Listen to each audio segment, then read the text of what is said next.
instances, accusations of Satanists doing things that they never did are more of a reflection of more entrenched institutions actually engaging in these things and trying to externalize it on some fictitious entity. They also object to those institutions on theological grounds. The Ten Commandments demand, again and again, that there's one God only and one true path and one religious banner that should be flown above all people. For us, we stand more by values of pluralism and a type of flexibility that allows for differences in beliefs. And we're fine with the idea that not everybody is going to identify as a Satanist and not everybody should. But that's not to say that Satanism doesn't have any beliefs of its own. It does. In fact, its affirmative values are laid out in the temple's 7 tenets. And you can pause and read the list here. I'm not going to read them all out for you, but essentially they espouse the values of compassion, justice, bodily autonomy, free speech, science, and a belief in human fallibility, with a special emphasis on opposing arbitrary authority, be it religious or political or both. And that actually reflects the origins of modern Satanism and the romantic movements of the 17th and 19th centuries, with artists recasting the devil as a heroic rebel against God's tyranny, and with arguably the most famous depictions that scholars still debate being Milton's Paradise Lost, in which Satan remarked, "'Tis better to reign in hell than serve in heaven." Satanists also look to Lilith, Adam's first wife before Eve, according to some Hebrew myths, as an empowering feminist figure, with her considering herself equal to her husband Adam, seeking knowledge denied to her by God and rebelling against patriarchal authority. So when Lucian co-founded the Satanic Temple with Malcolm Jari in 2013, he put those more left-leaning politics into practice. So to kick things off, he staged a mock rally in support of then Florida Governor Rick Scott to protest a law allowing voluntary prayer at public school functions. He had people expressing how grateful they were to Scott for allowing their children to worship Satan in school, as well as a banner reading, "Hail Satan, hail Rick Scott." The temple then went to the grave of Fred Phelps' mother, at him being the late founder of the extremely homophobic Westboro Baptist Church. And there, he had same-sex couples kiss over it, with Lucian teabagging it in a ceremony to turn her lesbian in the afterlife, also vowing to turn Phelps himself gay when he died. But in addition to all of that, the temple's best known for its more impactful activism, like most famously when Oklahoma put a 10 Commandments monument on the Capitol grounds, arguably breaking the separation of church and state. So the Satanic Temple said, hey, we've got this 7.5-foot tall statue of Baphomet, the winged goat-headed god. Mind if we just plonk that down next to your display? But before they actually got to do that, the state Supreme Court ruled that the 10 Commandments was illegal, so the temple packed it up and instead took him to Arkansas, because there, the state capitol also had a 10 Commandments monument, and the lawsuit over that is still being hashed out, with Lucian saying this is about more than just a statue. Sometimes people look at that and say we're merely being provocative just to piss off the Christian organizations, but to us it goes a lot deeper than that. To us, it's preserving the very fundamentals of a functioning democracy. And if you allow one viewpoint to take over the public square,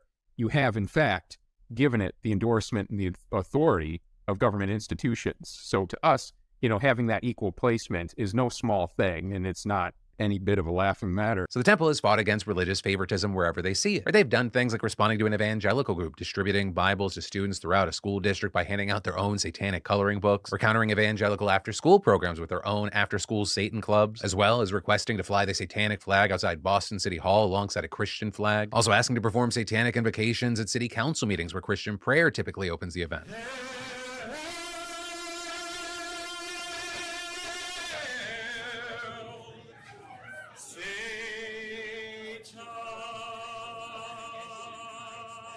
The temple's also gotten involved in more high-profile political issues too, like in 2017 when it asked its members to order cakes praising Satan from homophobic bakers. And more recently, it actually sued states like Indiana and Idaho for violating its religious liberty with their post-Roe abortion bans. Right, because according to the temple, abortions are just part of a satanic ritual. And to that effect, it launched what it officially titled Samuel Alito's Mom's Satanic Abortion Clinic. And with that, people can get telehealth appointments and have prescription abortion meds shipped to them discreetly through the mail. But that's also not the only service that the temple provides to the public. You also have what it calls Sober Faction, basically Alcoholics Anonymous minus all the Christian stuff. And notably, it actually fulfills any court orders too. There's also Grey Faction, an arm of the temple that goes after medical professionals who still peddle pseudoscience popularized during the Satanic Panic, such as the practice of extracting so-called repressed memories of satanic ritual abuse from mental health patients. So to combat this, the temple appeals to authorities like licensing boards and the American Psychological Association. But also, like any religious organization, the temple does more than just the serious stuff. Right? There's artistic performances, charity drives, and most famously, black masses. Events like one in Brooklyn that for the first few hours you had DJ Kamikaze Tomato playing music, everyone then filing into a much smaller room dimly lit by red lights, where they do what's been described as a mock communion with an unbaptism next up, in which people renounced Christ and undo the ritual they argue was forced upon them by their parents. And then they, of course, burn in hell for eternity. No, but essentially this has been described to me as kind of like an expression of personal liberation, rather than something that's just meant to like provoke or offend regular church-going Christians. On an interpersonal level, the congregations do meet, people have events, They engage in ritualistic behaviors. And some people, I think that's just fun or social. But for some people, things like black masses have a profound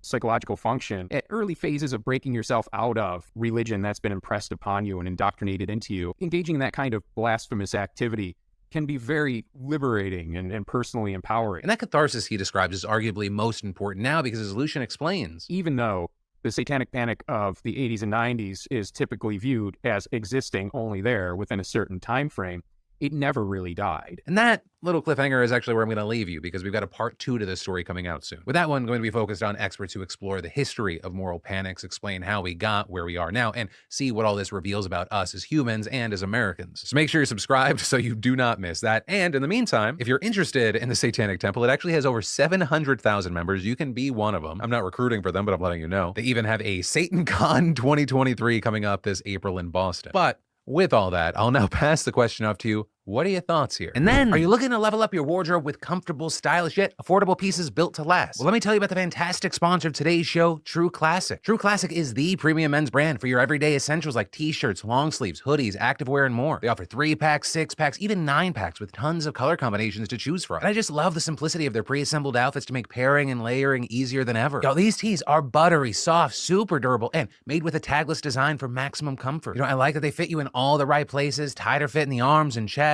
tapered, looser fit in the midsection. True Classic has True Fit custom sizing, allowing you to customize your fit on a sliding scale to match your unique body proportions. The fabric is absolutely quality, and no matter how many times you wash it, the True Classic fits won't shrink or shred. And let's not forget the bomber jacket. It's got a killer look, and the materials are top notch. So if you beautiful bastards are looking for more affordable quality clothing, go to trueclassictees.com/Phil and use my promo code Phil25 and you'll save an extra 25%. True Classic.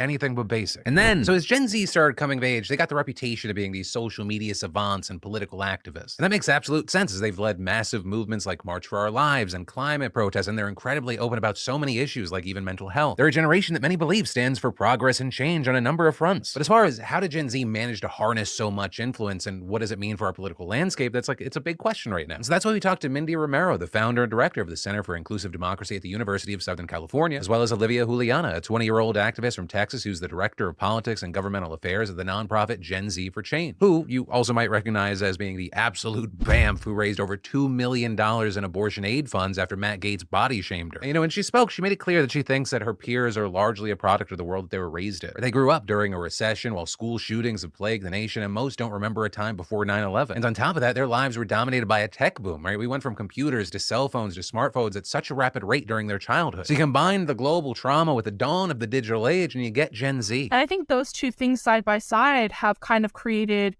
this generation that were the victims of a lot of horrible tragedies, who at the same time are also hyper aware of everything that's going on in the world and what powers they actually have to stop those things or to make their voices heard. Right, and the awareness that social media creates is very key here, right? She sees it as a tool that essentially allows everyone to burst their own bubbles. Even describing her own experience where she started getting politically active while in high school, which was during the peak of a pandemic, while you had people out there protesting police brutality, and we were heading into one of the most consequential presidential elections ever. But with her growing up in a conservative family and neighborhood, she said that kind of stuff just wasn't something she frequently touched on until she became active on places like TikTok. Social media gave me the opportunity to learn about those things. It gave me the opportunity to understand what was going on in the world and see things I might not have seen in my little small rural, Texas community. But it also gave me a voice to express things that I really never got to express because of where I grew up and my surroundings. And she's now part of a group of young activists called Gen Z for Change, who aim to mobilize civic engagement through social media activism. And what we're talking about today, it's not this unheard of thing, right? Gen Z has rightly gotten a lot of credit for their civic participation. We've seen countless headlines about how young voters helped fight off the red wave in the 2022 midterms, and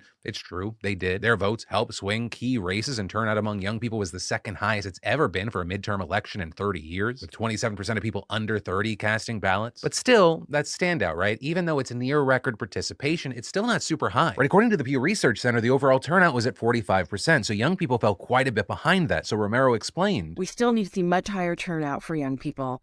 Yes, we should celebrate that it was the second highest, I think, in 30 years or so, but it's still a really low number. And so if we let that be the headline, then people might think that young the turnout of young people is already at the number it should be. Though it's very important to note here that Romero doesn't think that young people are the ones to blame here. Rather, their lower turnout is a reflection of a system that fails them, because she believes that neither of the two political parties really do any sincere outreach to young voters. Instead, they use a likely voter model, which just leaves young people in the dust.